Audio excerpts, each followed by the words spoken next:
Assalamualaikum warahmatullahi wabarakatuh. Bismillahirrahmanirrahim. Alhamdulillahirrabbilalamin.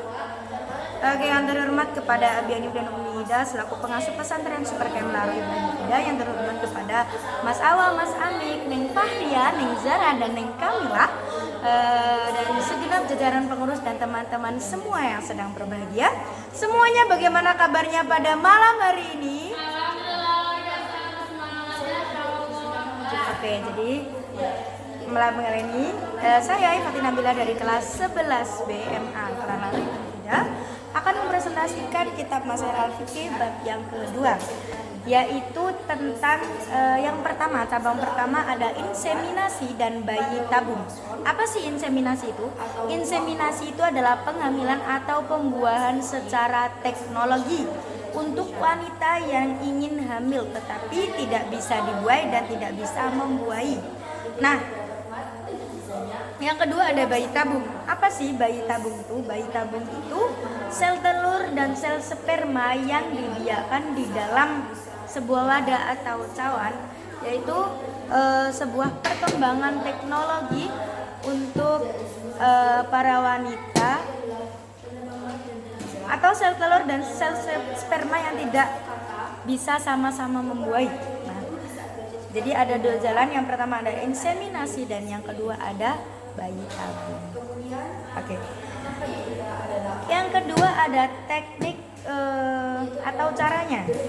Nah, di beberapa negara Islam sendiri itu ada dua teknologi inseminasi. Yang pertama ada AID atau inseminasi heterolog, yaitu sel yang dibuai atau dibiarkan bukan dari sel sperma suami istri yang sah.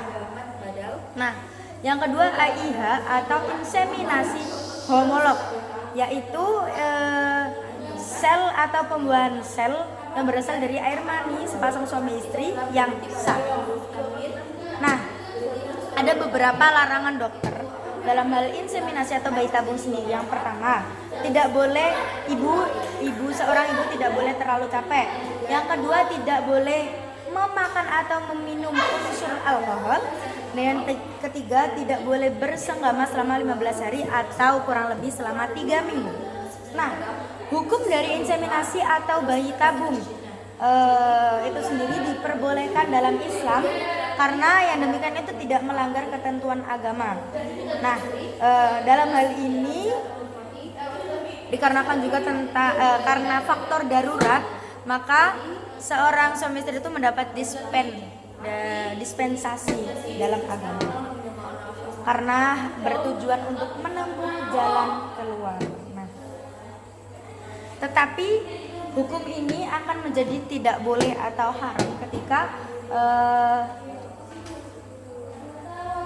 hasil dari bayi tabung atau inseminasi itu masih diperdebatkan nasabnya yang tidak jelas, padahal sudah pasti itu sudah diperbolehkan.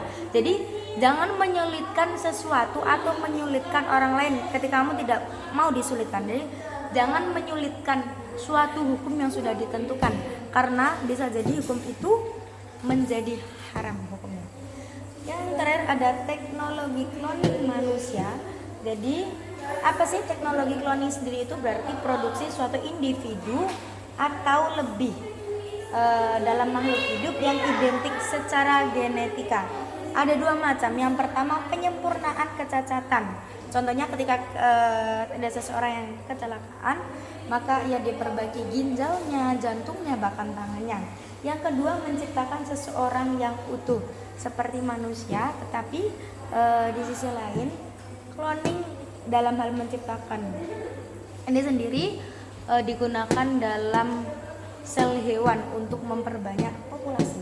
Nah, hukumnya sendiri itu masih diperdebatkan oleh sebagian ahli ilmu atau bidang ulama, karena ada yang mengatakan boleh, jelas ada yang mengatakan melarang. Kenapa? Karena cloning sendiri itu kalau misalnya menciptakan lagi bentuknya itu secara genetika ya, itu masih alasan untuk melarang itu karena bisa merusak mungkin sumber daya manusia. Oke, sekian presentasi dari saya, kurang lebihnya mohon maaf. Semoga bermanfaat. Assalamualaikum warahmatullahi wabarakatuh.